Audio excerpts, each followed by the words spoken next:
bien, voy a compartirles María Santísima como modelo en los tiempos actuales. Y comenzamos con la palabra del Señor. Y les voy a leer de la segunda carta a los Tesalonicenses, en el capítulo 2, desde el versículo 1. Y dice: el día del Señor no es inminente. En cuanto a la venida de nuestro Señor Jesucristo y de nuestro encuentro con Él, os rogamos, hermanos, que no se inquiete fácilmente vuestro ánimo, ni os alarméis, ni por revelaciones, ni por rumores, ni por alguna carta que nos atribuya como si fuera inminente el día del Señor. Que de ningún modo os engañe nadie, porque primero tiene que venir la apostasía y manifestarse el hombre de la iniquidad, el hijo de la perdición, que se opone y se alza sobre todo lo que lleva el nombre de Dios o es adorado, hasta el punto de sentarse él mismo en el templo de Dios, mostrándose como si fuera Dios. ¿No recordáis que cuando todavía estaba entre vosotros os hablaba de estas cosas?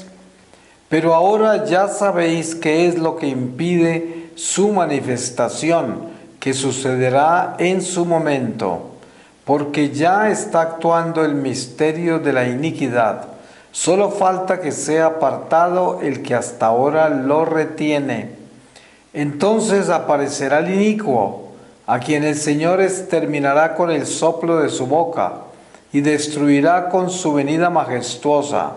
Aquel, por la acción de Satanás, vendrá con todo poder y con falsas señales y prodigios, y con todo género de engaños malvados, dirigidos a los que se pierden, puesto que no aceptaron el amor de la verdad para salvarse. Por eso Dios les envía un poder seductor, para que ellos crean en la mentira, de modo que sean condenados todos los que no creyeron en la verdad, sino que pusieron su complacencia en la injusticia. Son palabras muy radicales, y por eso nosotros como católicos tenemos a nuestra disposición armas increíblemente poderosas. Entre esas está la comunión de los santos, en las cuales entramos en el misterio de la maternidad celestial en nuestra Virgen María. No es accidente que la Virgen María se convierte en los últimos siglos en la embajadora más frecuente del Padre Celestial por medio de su Hijo Jesucristo y la obra del Espíritu Santo, de ese Dios trinitario. Se convierte en esa embajadora que anuncia y denuncia, que exhorta, aconseja e invita al pueblo de Dios y le muestra las consecuencias del pecado, le muestra también la voluntad de Dios y habla de esa ira de Dios que está ya casi a desbordarse en sus últimas apariciones. Habla de eso con claridad. Yo pienso que la humanidad nunca ha entendido sobre la ira de Dios, porque miren ustedes cómo la historia sagrada nos muestra al pueblo del diluvio. No oyeron, no les interesó escuchar nada de lo que se hablaba, de lo que Dios pensaba de ellos, no les importó. Luego vemos a Sodoma y Gomorra. ¿A quién le importó? A nadie le importó. La misma Babilonia y quién sabe cuántos imperios se derrumbaron y se han derrumbado a través del tiempo, porque no escuchan nada que viene de Dios y no les interesa pensar lo que Dios va a hacer. Es como sigamos comiendo, bebiendo, que mañana moriremos. Y eso es lo que sucede. Se convierten en seres, en criaturas naturales, carnales, racionales, que no trascienden a ningún otro lado más que a sus apetitos, y así quedan y en ellos mueren. Nosotros recibimos esta bendición tan grande sobre la Virgen María como Madre espiritual de nuestra vida y de nuestra iglesia. Y si entendemos muy bien el papel que ella juega en estos tiempos tan particulares, donde la oscuridad en este mundo es tan espesa, y que no es un secreto para ninguno de nosotros que tenga el más pequeño sentido común espiritual. Ustedes saben que hay un sentido común natural que lo tiene prácticamente todo ser humano que tenga los 5 sentidos sanos, pero hay un sentido común espiritual que es el poder leer las señales de los tiempos. Por eso el Señor se quejaba de eso diciendo: ustedes pueden leer las señales del clima y saben cuándo va a llover, cuándo va a haber sequía, pero no saben leer las señales espirituales, las señales de Dios. ¿Y cuál es el papel de María en estos tiempos, en nuestra vida, en nuestra iglesia? Ella es mensajera del discernimiento de esas señales. Ella viene a enseñarnos a interpretar la lectura de los tiempos. ¿Qué está sucediendo? ¿Para dónde vamos? ¿Qué está haciendo la humanidad? ¿Qué va a suceder? Eso todo nos lo dice ella. Y es tan importante la unión que logremos tener en ella, en la oración. La consagración a la Santísima Virgen María no es simplemente una acción religiosa. La consagración a la Virgen María es una fuerza, es un poder espiritual y tiene que ver con una realidad trascendental, que trasciende, una realidad que nos lleva a nosotros a abrazarnos a las armas que descienden del cielo. Esa es la realidad. El Señor extiende desde el cielo a través de la Virgen María el arma del rosario, extiende el arma del escapulario, extiende el arma de consagrarnos a la Virgen, extiende las noticias del triunfo del Inmaculado Corazón de María. Y todas estas son armas que acobijan la iglesia militante, la iglesia que está en batalla, porque nosotros somos una iglesia del destierro y estamos en el desierto. Por eso en el capítulo 12 del Apocalipsis podemos leer bien esa mujer vestida de sol, y podemos ver cómo huye al desierto con ese bebé en el vientre y ese dragón que la quiere devorar. Y vemos la iglesia terrenal, la iglesia peregrina en el exilio, en el desierto, que es el desierto de la conversión. Ustedes saben que lo que dice San Pablo, que todo lo que hicieron los antepasados en el éxodo de 40 años después de salir de Egipto, es una señal para nosotros que vivimos el día que se apellida de hoy. Ellos en el desierto fueron formados, moldeados por Dios para que aprendieran a obedecer, para que aprendieran a dejar todas las cosas del mundo, la idolatría, el egoísmo, la vanidad, el materialismo, para que le dieran el señorío a Dios y para que se dejaran convertir en vasijas que prepararían la encarnación del Mesías.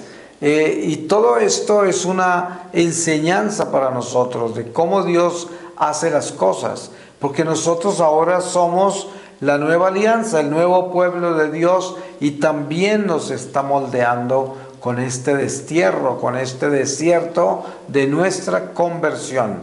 Y la Virgen María, que es madre de la iglesia y madre de cada uno de nosotros, madre del Salvador, que es la misma iglesia, es quien nos guía a nosotros hacia esa casa del Padre, quien nos guía hacia Jesús.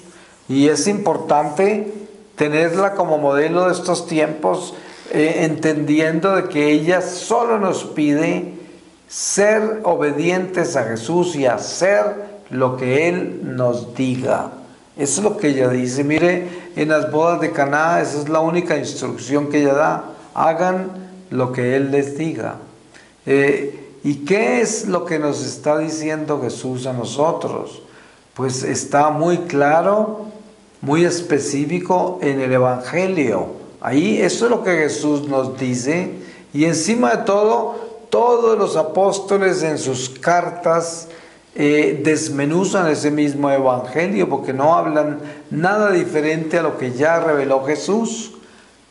Por eso cuando San Pablo va a Jerusalén a visitar a Pedro, que también estaba Santiago en esa reunión, dice San Pablo cuando salió de allá: y estos apóstoles no encontraron en mí nada erróneo que estuviera predicando. Por eso lo enviaron, le impusieron manos y solo le exigieron que se acordara de los pobres, lo cual él siempre hacía, pero no le encontraron ningún error. O sea, ¿a qué se referían? Se referían a que lo único que ellos se preocupaban de asegurarse era que aquel que predicara a Jesús no predicara un evangelio nuevo, sino que predicara lo que el Señor predicó.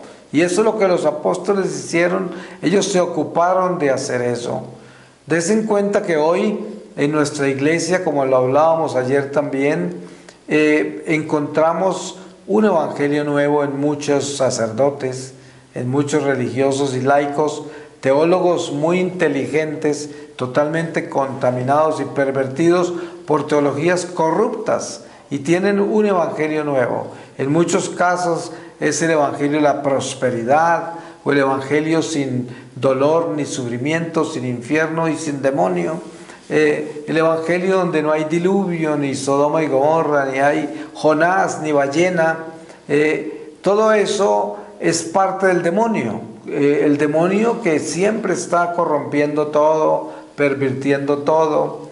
Y la Virgen María se encarga de venir con una dulzura enorme, pero con una firmeza extraordinaria, a recordarnos de las verdades reveladas por su Hijo y a decirnos que debemos solamente obedecer lo que Él nos enseñó, porque eso es hacer solo lo que Él nos diga. Y ya nos lo dijo, está escrito, nos lo dijo en el Evangelio. Si hacemos eso, estamos haciendo lo que Él nos dice. Es importante, o sea, estamos siguiendo los consejos de la Virgen María. Estamos tomándola como modelo para los tiempos actuales. Eso es lo que estamos haciendo. Ella es modelo, ¿por qué? Porque en ella hay unos elementos muy importantes, como son: primero, obediencia al Padre Celestial. Tanto María como Jesús, como San José, siempre tenían los oídos abiertos para escuchar al Padre Celestial y lo que Él quería. En la Anunciación, el arcángel San Gabriel viene a manifestarle a ella la voluntad del Padre. Y por eso dice: he aquí la esclava del Señor. Y ahí viene esa realidad de la obediencia incondicional. Eso es algo que tenemos que imitar en ella. La obediencia siempre a Dios, incondicional. Dice: bueno, si eso es lo que tú quieres, así se hará. Que se haga en mí según la palabra que me revelas. Eso es. Y después viene algo importante, que es hacer todo con ese espíritu de servicio, que es el darse completamente al envío, a la misión, al servicio del prójimo, a la salvación de las almas. Ella es el modelo de eso, porque miren cuántas veces tenemos nosotros testimonios de las apariciones de la Virgen en los últimos siglos. Hay una aparición, por ejemplo, de la Virgen del Buen Suceso, que tiene 500, 600 años, primero en España, luego en Ecuador, en Quito.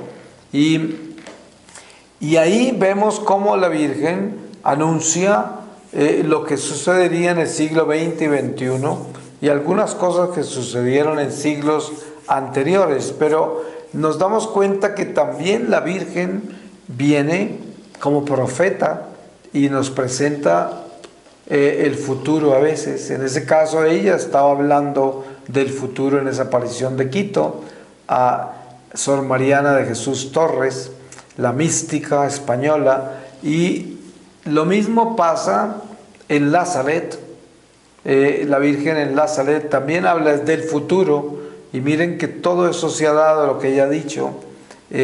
La Virgen en Fátima también habla de esa posible otra guerra que llegaría, que fue la Segunda Guerra Mundial, y también de los errores que esparcería el comunismo si Rusia no se convertía. Y Rusia tenía que haberse convertido fue entre la Primera y la Segunda Guerra Mundial. Hay mucha gente ingenua hoy pensando que Rusia todavía se debe convertir, porque pues no han podido interpretar bien lo que la Virgen dijo. Cuando lo dijo fue en 1917, para que no sucediera otra guerra peor que la que iba a terminar en ese momento, que fue la Primera Guerra. Y eso no se hizo. La Iglesia nunca se preocupó por hacer lo que la Virgen dijo en Fátima, y Rusia esparció el comunismo y sus errores por todo el mundo. Ya es muy tarde, porque ese comunismo está por todas partes. Miren todo lo que sufrimos, las consecuencias de esos errores en todo este continente. El mismo España está ahora bajo las garras del comunismo. Y así, por esto, la Virgen María es un modelo perfecto, absolutamente perfecto, porque la humildad, ya valga la pena regresar a lo que acabamos de discernir en la reflexión pasada sobre la humildad, pues la Virgen María es no solamente un ejemplo de lo que es la humildad, sino que ella es humildad, ella misma es humildad, porque ella es la nueva Eva de la nueva creación en Jesucristo. Eso quiere decir que es la Eva sin mancha, sin pecado, y para poder ser así se tiene que ser humilde y puro. Y esto es lo que María como modelo nos presenta, esa invitación a esa pureza, a esa humildad. Eso es un modelo perfecto para nuestra vida. Yo pienso que el Señor nos ha dado a nosotros la posibilidad de caminar con este misterio de la Virgen en muchas formas, porque la Iglesia a través del tiempo, y especialmente a medida que va pasando los años y se va acercando más el regreso del Señor, la Iglesia le ha puesto más atención a María. Yo siempre le digo a los sacerdotes que conozco en las misiones, les digo: sacerdote que no se une a la Virgen María, que no se une al rosario, es un sacerdote huérfano y en mucho peligro, porque el mundo lo puede adoptar, le puede dar una madre con unos senos falsos. Por eso caen tantos sacerdotes, porque se prenden de los senos que no son, de los senos del mundo, de la leche mala. Y la Virgen María es la compañía del celibato. Si los sacerdotes se entregaron a Dios y han hecho votos de celibato, la única persona que los puede apoyar para que ese celibato se cumpla es la Virgen María, porque representa la pureza y representa a la mujer. Miren ustedes que muchos sacerdotes tienen una relación muy íntima con su mamá, y esto siempre ha sido muy bueno para ellos. Es más, yo lo considero como un regalo de Dios, una protección al sacerdote, porque la madre representa a la mujer, la maternidad y la mujer al mismo tiempo, que es lo que el sacerdote renuncia al matrimonio, y por lo tanto renuncia a tener ese tipo de relación con la mujer, y aparece la opción tan grande de la mujer perfecta, que es la Virgen María. Y cuando el sacerdote entra en esa unidad con María, usted se da cuenta de la fortaleza que recibe ese sacerdocio.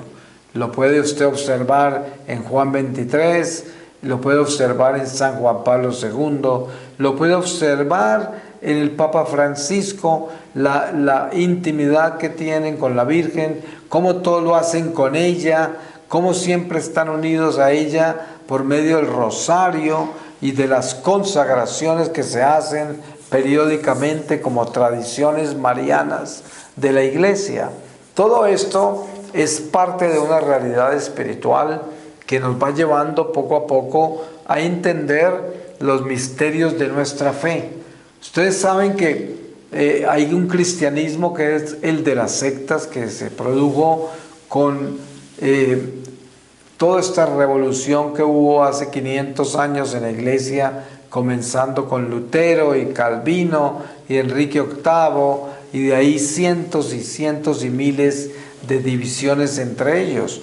Y todo esto llevó a un cristianismo huérfano, sin madre, porque lo primero que usted encuentra en ellos es que no tienen ninguna relación con María, no la quieren, no la entienden y además la persiguen, lo cual es absurdo, perseguir la madre de Jesús. Solo a ellos se les ocurre. Eso no puede venir sino del diablo nada más. Ahora, la realidad de esto es que la Virgen María es la compañía firme, especial y poderosa de todo cristiano.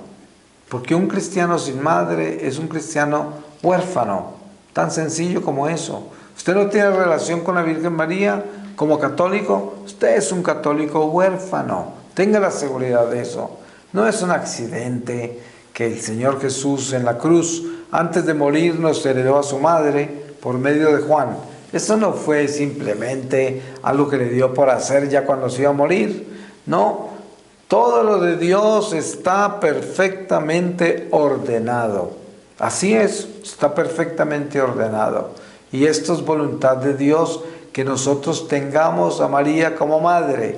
Y si eso es verdad en nuestro corazón, entonces nuestra vida cambia.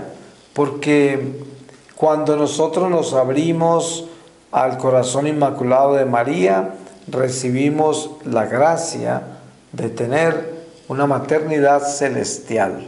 O sea, ya no tenemos esa angustia existencial interior, que es como un vacío, como una carencia, y a pesar de estar bautizados, a pesar de conocer a Dios a través de nuestra iglesia, y sin embargo hay unos vacíos, unas carencias, una necesidad interior de algo que no sabemos ni siquiera cómo describirlo.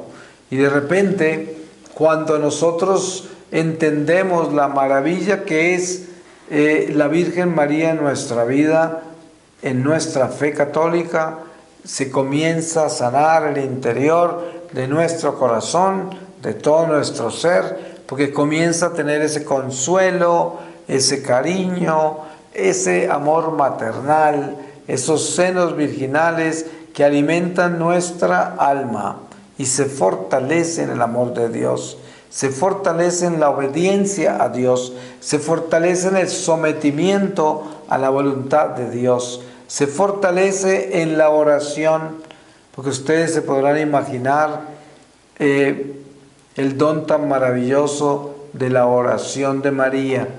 María es una mujer de oración permanente. Toda su vida que vivió con este misterio de su Hijo y San José fue una vida de permanente oración, porque eso es lo que es ella y continúa siéndolo así, porque es reina universal de todo lo creado.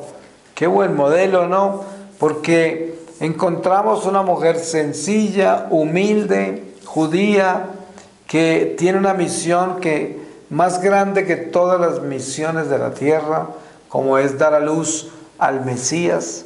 ¿Esto con qué se compara? ¿Con quién podemos comparar a esta mujer? Con nadie se puede comparar entre los seres humanos. incluso entre los ángeles, ni siquiera ellos. No se puede comparar con nadie.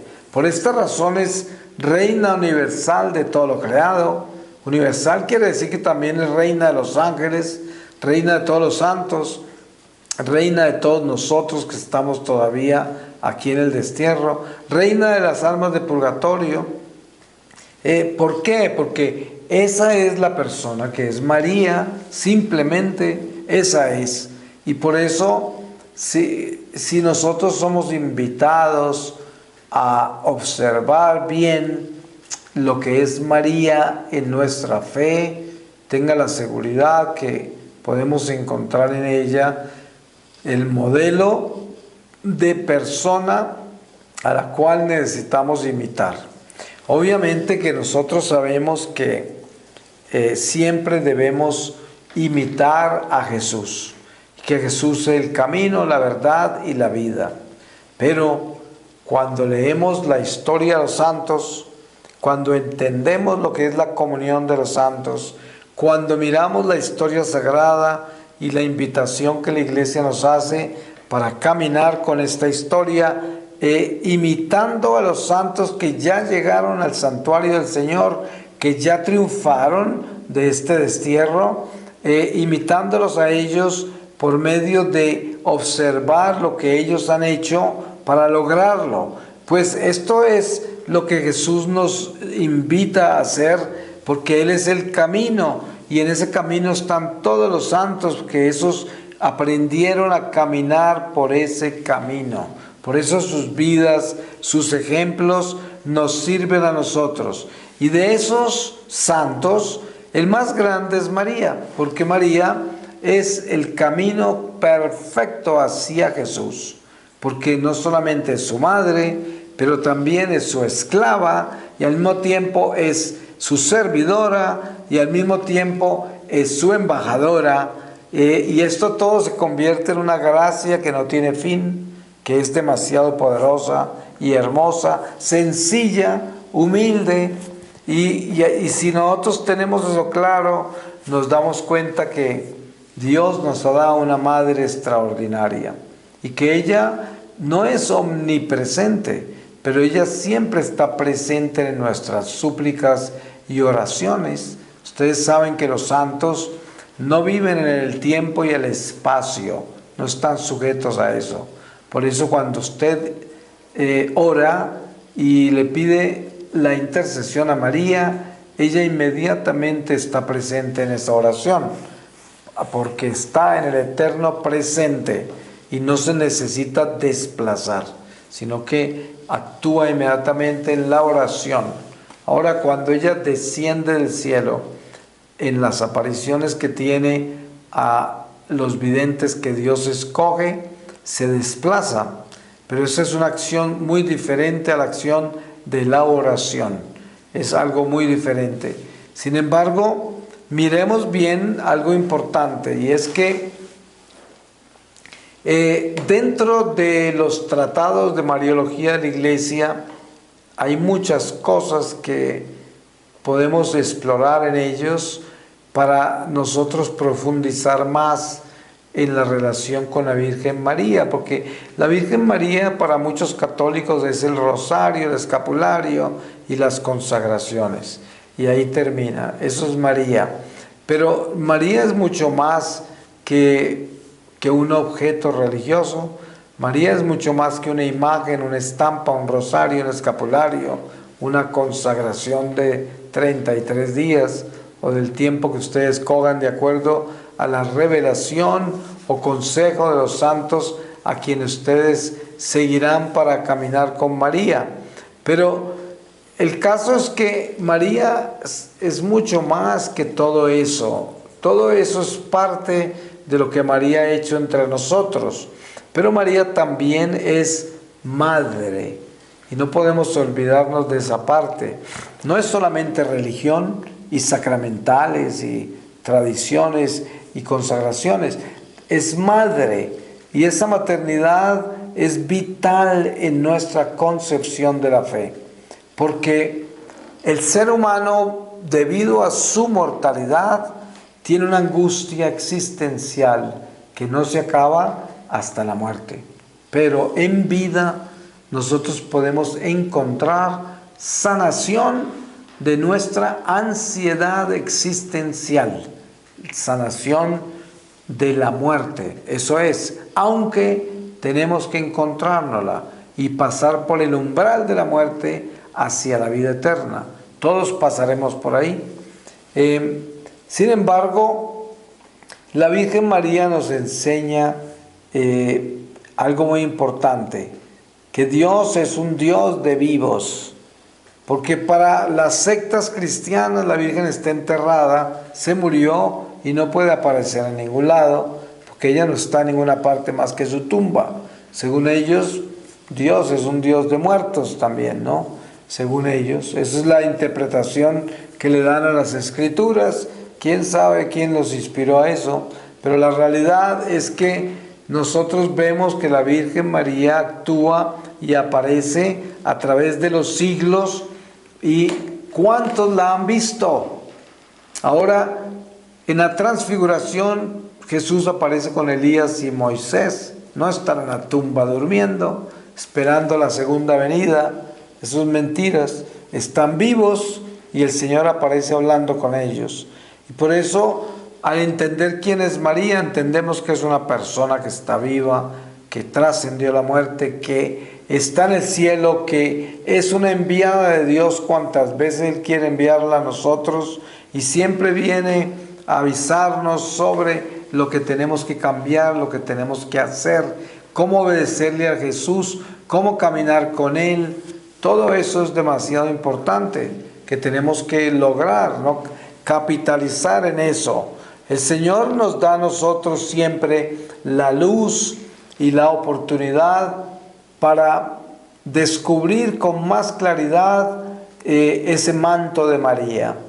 Ese manto de María, ese velo de María con el que nos cubrimos. Ustedes saben que hay muchas oraciones en las tradiciones marianas donde se habla del manto, del velo de María, que nos cubre con él y nos protege del maligno, nos envuelve en él. Y esta es la maternidad, así es la madre, como la gallinita que con sus alas cubre a sus pollitos. Y esto es lo que María hace con nosotros, ella nos cubre con sus alas de amor. Y ese es el velo de María, el manto de María, que siempre utiliza, siempre usa, siempre viste. Y al entender muy bien por qué Dios habla así de una madre, si nosotros diríamos, pero si nosotros tenemos a Dios, ¿para qué vamos a necesitar una madre? ¿No? Y también cuando Jesús dice, mi madre y mi padre, mi madre y mis hermanos son los que hacen la voluntad de mi Padre. O sea que da a entender que todo el que obedece a Dios es madre, padre, hermanos. Y eso tiene sentido por la fraternidad y hermandad que hay en la familia humana creada por Dios para glorificarlo a Él.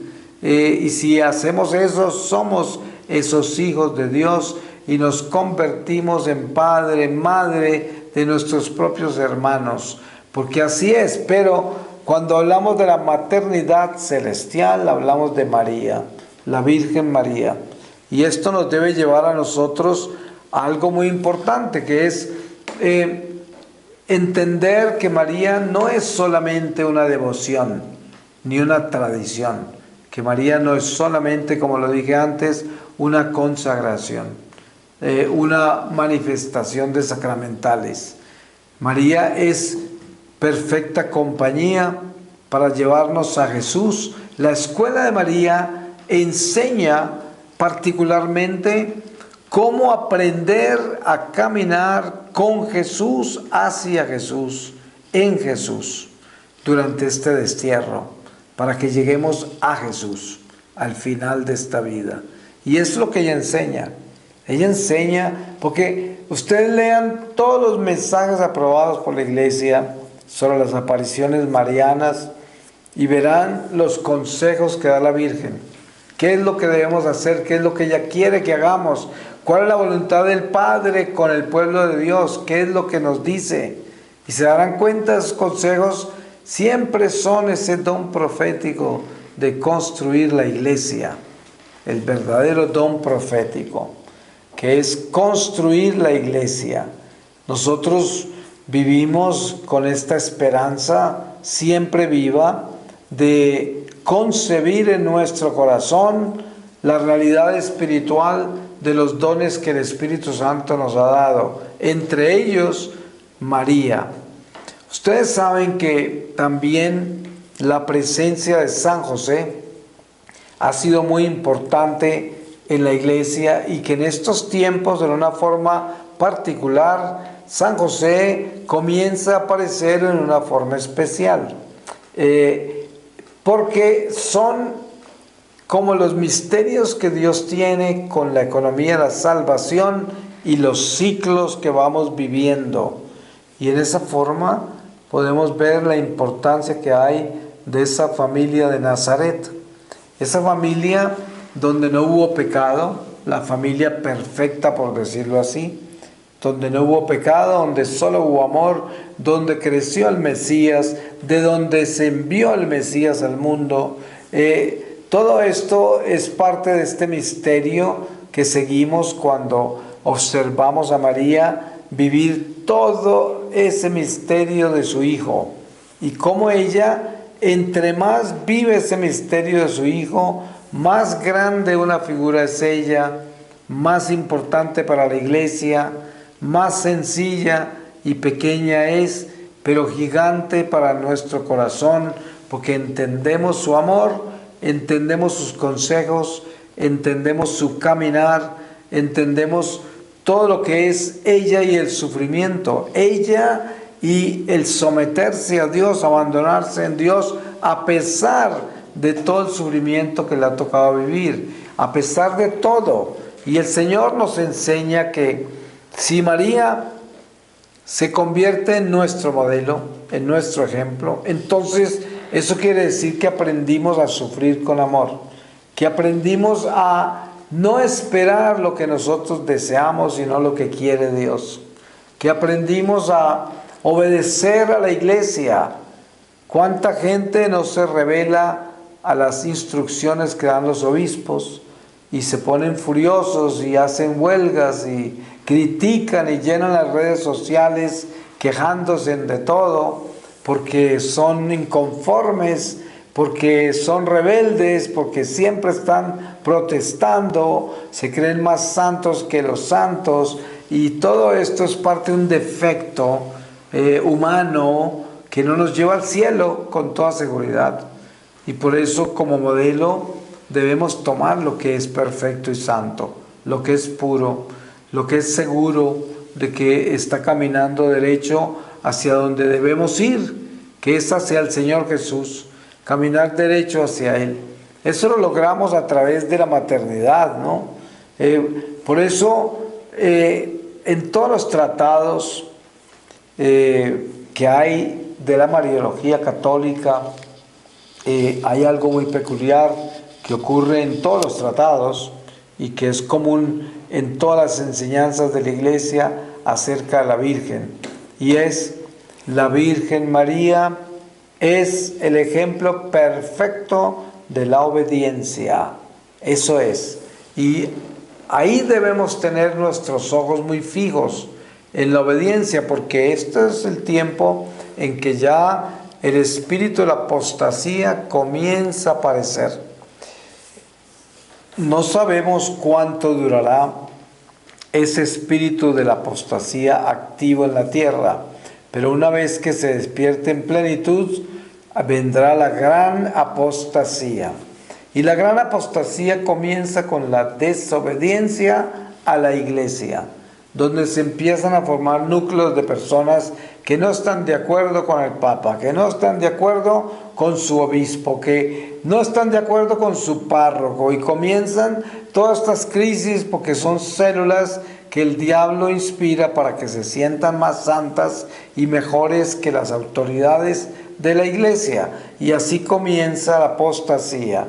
porque luego van a rechazar la iglesia misma, porque el diablo los continúa llevando por ese camino del no me gusta este, no me gusta aquel, este es hereje, aquel es un demonio, esto y esto, este es un antipapa, este es un anti no sé cuántas, este obispo es demoníaco o masón o quién sabe cuántas cosas. Y estos santos, que son todos estos que se convierten en idólatras, comienzan a aparecer ya. Ya tenemos muchos de ellos y la apostasía comienza a aparecer. No sabemos cuánto tiempo va a durar hasta que entre en plenitud, como lo dije, pero que aparece y que está apareciendo.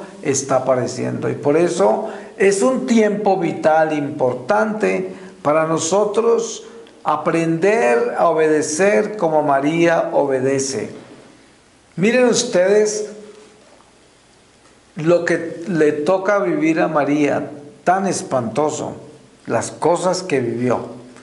Y nunca se oye de que ella le reclamó a Dios, de que ella se asustó, de que ella no entendió y estaba confundida. Esa no es María y no aparece como María así.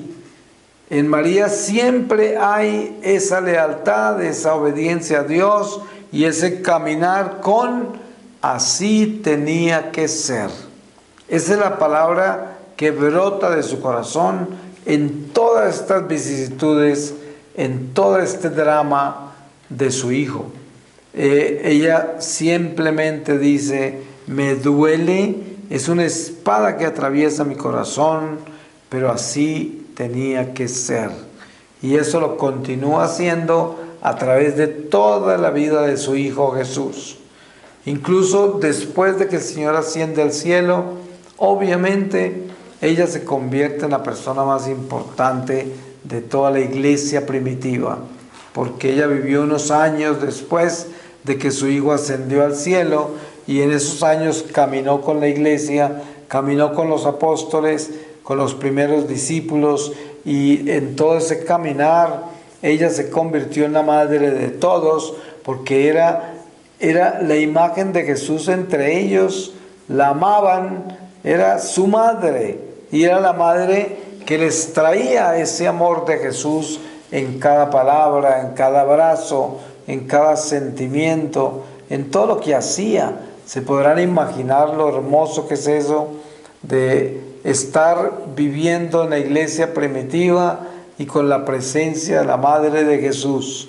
Oh, qué cenáculos, ¿no?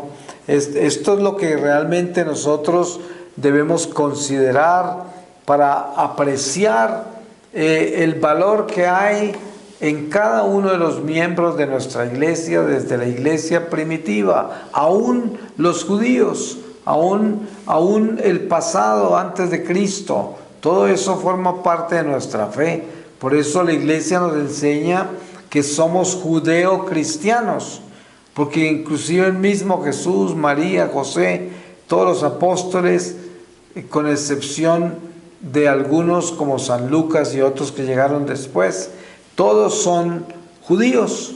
Y de ahí viene el judaísmo en nuestro cristianismo, porque ese Cristo viene de los judíos y con sangre judía. Y si entendemos esto, podemos darnos cuenta que todas esas personas hicieron posible que nosotros llegáramos a donde estamos hoy, con nuestra fe, con todo lo que hemos aprendido y asumido. Y por esa razón, la Virgen María juega un papel muy importante en el cristiano. Yo me he dado cuenta con el correr de los años el efecto que tiene mi devoción al rosario, por ejemplo, porque yo nunca quise que el rosario se convirtiera simplemente en un rezo, que es lo que yo observaba en la iglesia en tantos lugares. Yo lo llamaba en silencio en mi corazón la rezandería del rosario, no en forma despectiva ni ofensiva, sino con tristeza, porque mucha gente usa el rosario casi como un amuleto, como si fuera lo que yo digo, unas cuantas oraciones y se da lo que estoy buscando o espero que se dé. Y ya pierde esto la realidad espiritual de lo que realmente es el rosario y lo que realmente representa María en ese rosario. Nosotros tenemos que estar conscientes y claros de que Jesús es quien provee todos estos milagros con estos sacramentales, el que nos enseña cómo la iglesia llega a los sacramentales como el agua bendita, la sal exorcizada, todos los óleos y aceites que usan los sacerdotes, el crisma, todo esto, y también sacramentales como el escapulario y también devociones, novenas, tradiciones de oración, y todo esto son manifestaciones de Dios en la iglesia. Muchas de esas han llegado por medio de la Virgen María, muchísimas, porque ella pues esa madre en la iglesia que nos va guiando a través del tiempo y nos va llevando, acompañando este peregrinar por el destierro, porque ella tiene el pie puesto sobre la cabeza de la serpiente mala y ella es una defensa extraordinaria para nosotros contra Satanás. Pero para que eso se dé y todo se dé en lo que hemos reflexionado en estos 2 días de retiro, tenemos que ser fieles, porque miren que el modelo de María para estos tiempos, ¿cuál es? Pues el modelo de pureza, de humildad, de obediencia, y esto es lo que debemos imitar. Por eso, si hablamos de todo esto, es porque el Señor nos está invitando a que lo hagamos, porque Él sabe que es posible. Si no nos lo pidiera, no nos lo exigiría. La misma Virgen María continúa diciendo siempre que hagamos esto y aquello, sobre todo el convertir nuestro corazón, obedecerle a su Hijo y volvernos santos. Ella sabe que es posible, ella sabe que se puede hacer. Ella vio cómo cada uno de los apóstoles lo logró. Ella ha visto cuántos santos han entrado al cielo porque tomaron esa decisión y vieron que era posible. Y por eso nos acompaña en esta jornada, nos acompaña paso a paso para enseñarnos de que este es el camino correcto si nosotros nos revestimos de una vida de oración, de sacrificio, de penitencia, de ayuno cuantas veces podamos y de servicio al prójimo, de las obras, como dice el apóstol Santiago: muéstrame tu fe y yo te muestro mis obras. Importante tener eso claro, porque eso es lo que es María como modelo, que es ella. Obra tras obra tras obra. Ella está constantemente sirviendo. Mire las bodas de Caná, es un ejemplo de las obras. Ella está preocupada que se acabó el vino y la obra que hace es sobrenatural por medio de su Hijo. Y continúa haciéndolo así, porque es lo que ella constantemente hace. Por eso nosotros vamos poco a poco encontrando en María esta realidad espiritual del verdadero consejo, del verdadero guía y pastor en una escuela que nos lleva directamente al Divino Maestro, que es nuestra meta, porque es nuestro príncipe de paz. Y si Él es nuestro príncipe de paz, entonces esa reina es la que nos puede llevar a ese principado del amor, donde podemos nosotros anclar nuestra barca después de este destierro. Y de eso se trata. Voy a pedirle al Señor su palabra, y en esta palabra vamos a sellar todo lo que aquí hemos hecho durante estos 2 días. Y les voy a leer a ustedes de la primera carta a los Colosenses, en el capítulo 1, desde el versículo 15, y dice así: la primacía de Cristo, el cual es la imagen del Dios invisible, primogénito de toda creación, porque en Él fueron creadas todas las cosas, en los cielos y sobre la tierra, las visibles y las invisibles, sean los tronos o las dominaciones, los principados o las potestades. Todo ha sido creado por Él y para Él. Él es antes que todas las cosas y todas subsisten en Él. Él es también la cabeza del cuerpo que es la iglesia. Él es el principio, el primogénito de entre los muertos, para que Él sea el primero en todo, pues Dios tuvo a bien que en Él habitase toda la plenitud y por Él reconciliar todos los seres consigo, restableciendo la paz por medio de su sangre derramada en la cruz, tanto en las criaturas de la tierra como en las celestiales. Amén.